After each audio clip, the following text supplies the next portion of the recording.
Hi, good morning, children. So, we have successfully completed the first class of our political science textbook. Okay, in that class, we were discussing about equality, right? Yes, it was on equality. In that class, we were going through three areas. First one, it was what is the meaning or what do we mean by equality? When we are thinking from the part of a government, who is government? Yes, a section or a group of people assigned for ruling a peculiar territory or an area or a nation is called what government. When we are thinking from the part of the government, equality means providing equal resources and equal opportunities. But when the people, in political science, people are called what? People are called citizens. Who are citizens? All adults above the age group of 18. They are citizens. So what is the role of people in this equality? Yes, making use of these resources and opportunities. Government is ready to supply these resources and opportunities. It's our duty to make use of these opportunities as well as resources. That is equality. Then another term we were discussing in the last class, it was universal adult franchise. The same area, that is universal means related or applicable to all. Adult means citizen. Franchise means voting right. So universal adult franchise means giving equal rights of vote to all the citizens of India. There will be no discrimination on the basis of caste, on the basis of religion, on the basis of region, on the basis of climate, like that. No difference will be there. In all the from all the nook and corner of our country, all will be given the same right of vote, utilizing the citizenship. That's called what? Universal adult franchise. I think it's also clear for you. Then we were touching a little area about which are the main areas of inequality. Inequality is a challenge in our economy. It's a challenge, it's a very big question into our country as a nation. So which all area we could see this inequality? Three areas we were discussing with examples.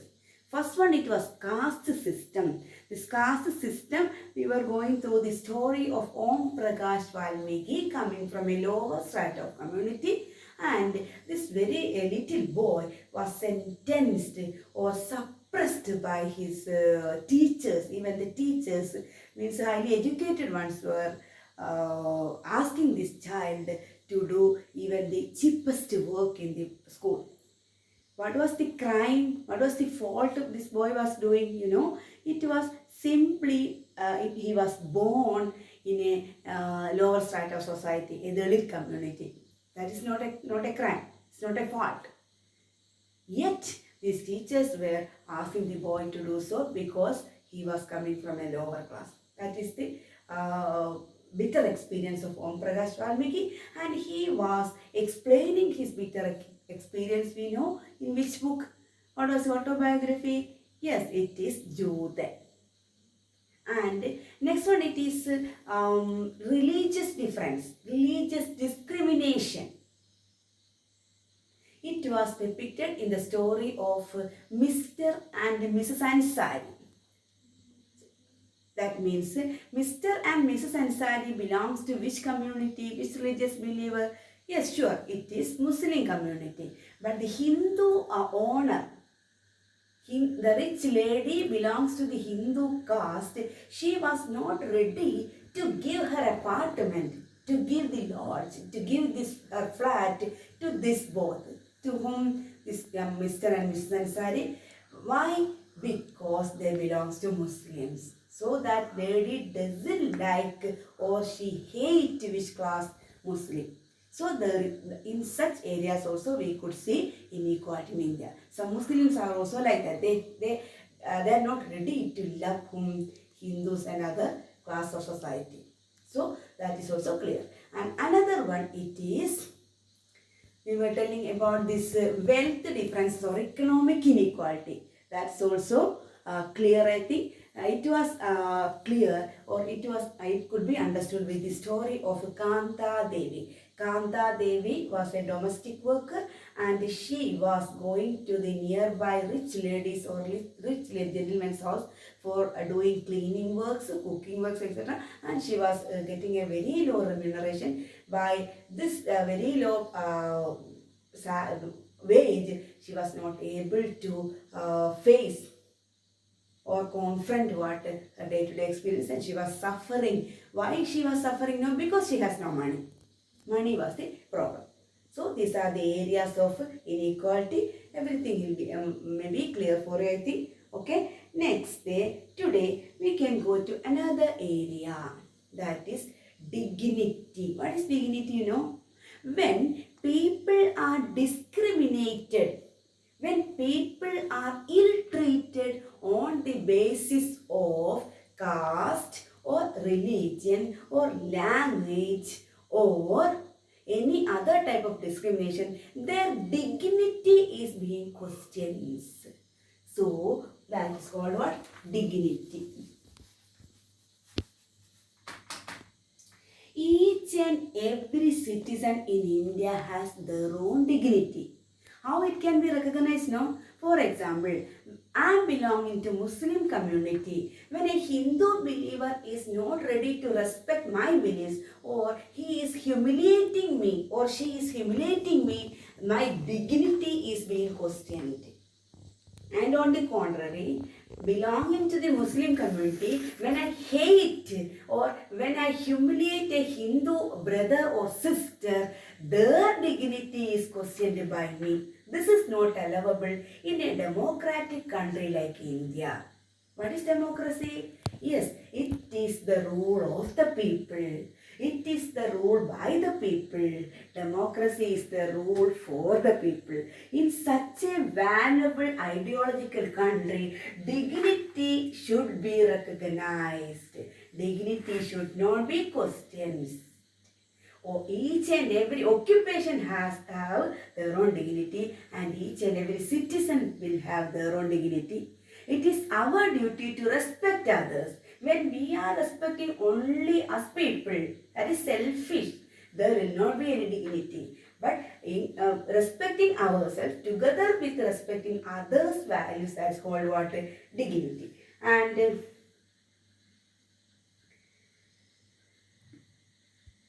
we could get the examples from the two stories are there in your book itself. Yes.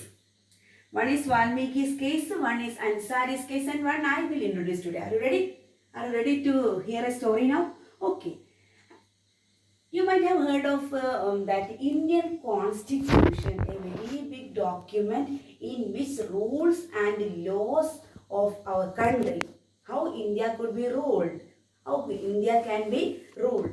Like that, every laws and rules are written in a very book called Indian Constitution. Can you tell me who is the father of Indian Constitution?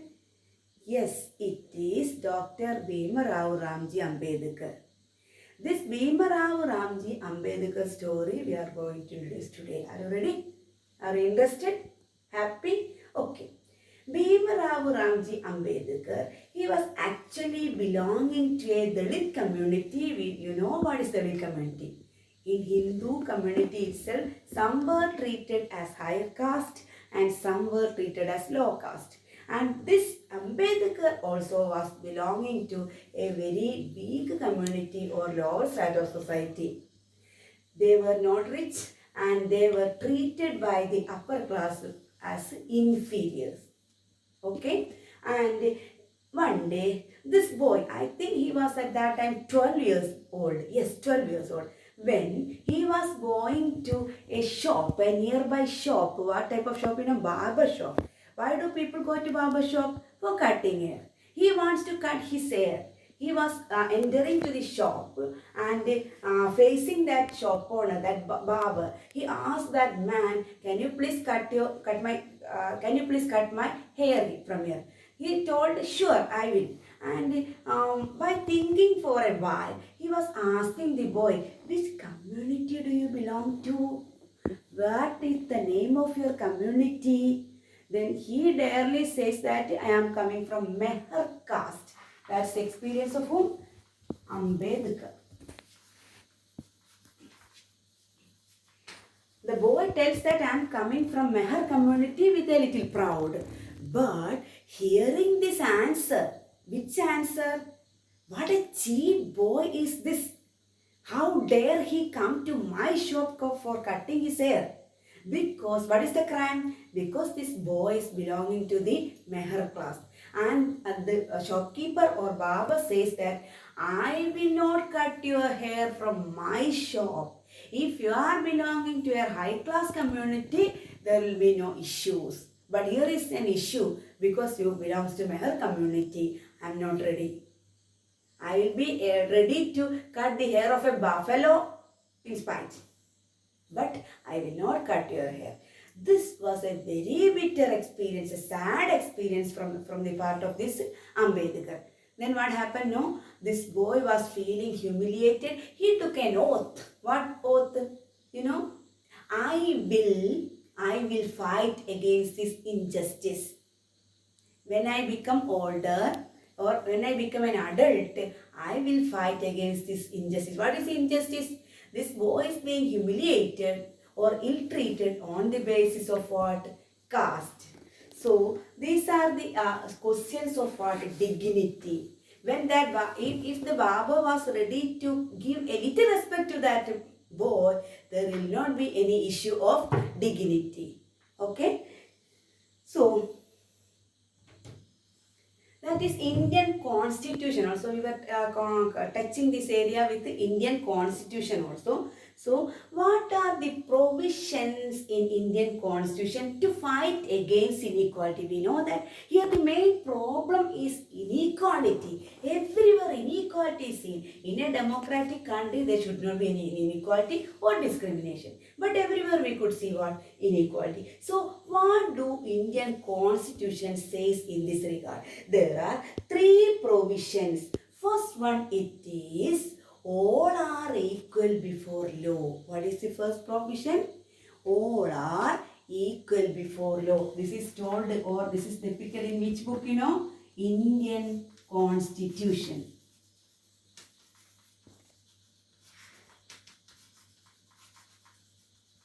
What are the provisions? Let's check.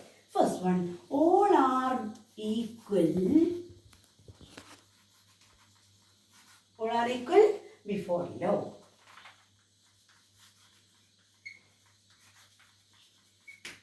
All are equal before law. There will be no discrimination from the part of the court or police. We know that justice is being executed by police and court in our country. So there will be no partiality, no discrimination is allowable in the case of this law. Means all are equal before law. That is the first provision. Second one, it is no discrimination. This is a continuation of the first provision. First provision, all are equal before law. And second one, it is a continuation, that is no discrimination is allowed. Yes. No discrimination is permitted or allowed. Then the third provision, it is all the public places will be accessible to the people as a whole. Public places, which are the public places? Playground, road, then government buses. It should be accessible to all. Public places should be accessible.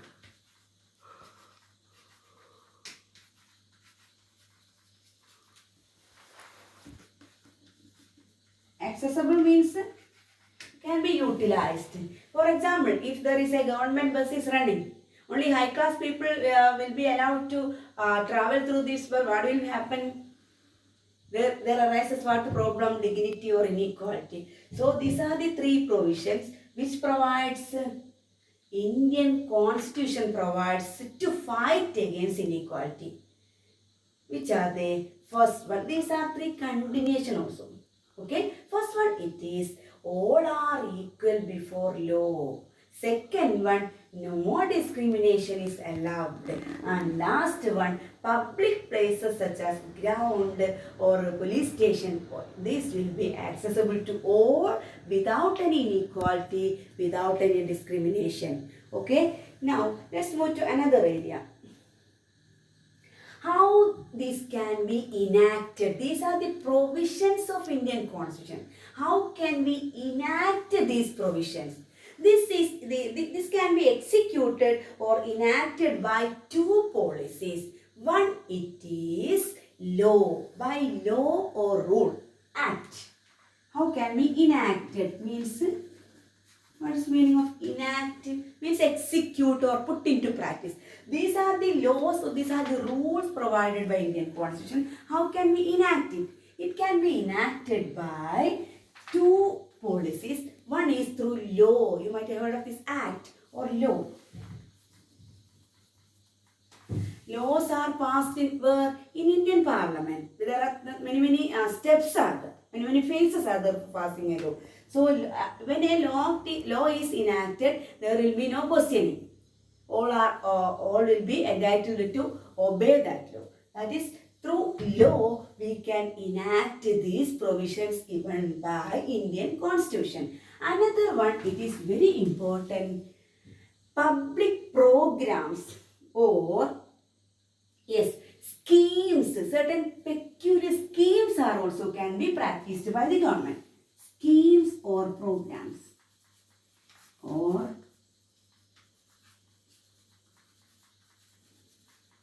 you might have heard of this midday meal program in government schools.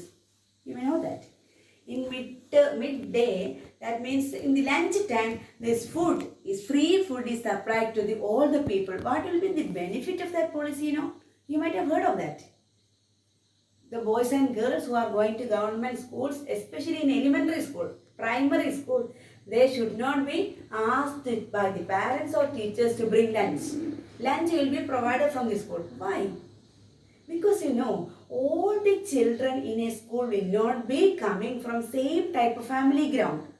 Some may be coming from rich class of society. Some may be coming from poor class of family. So when all are eating same type of food, what will happen? There will be equality.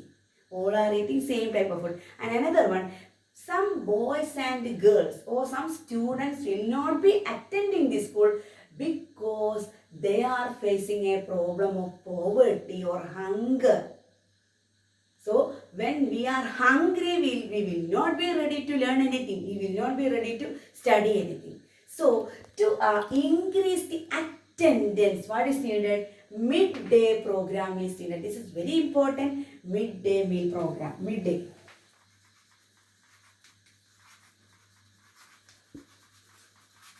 meal program is needed. So these are the two ways by which these constitutional provisions can be enacted, can be executed, or can be put into practice. I think this area is also clear for you. Okay. So let us conclude today's chapter. The question of dignity. When the discrimination is done on the basis of caste or religion or language, what is questioned here? Dignity is questioned. Means we should be ready to respect others. Then only others will respect us.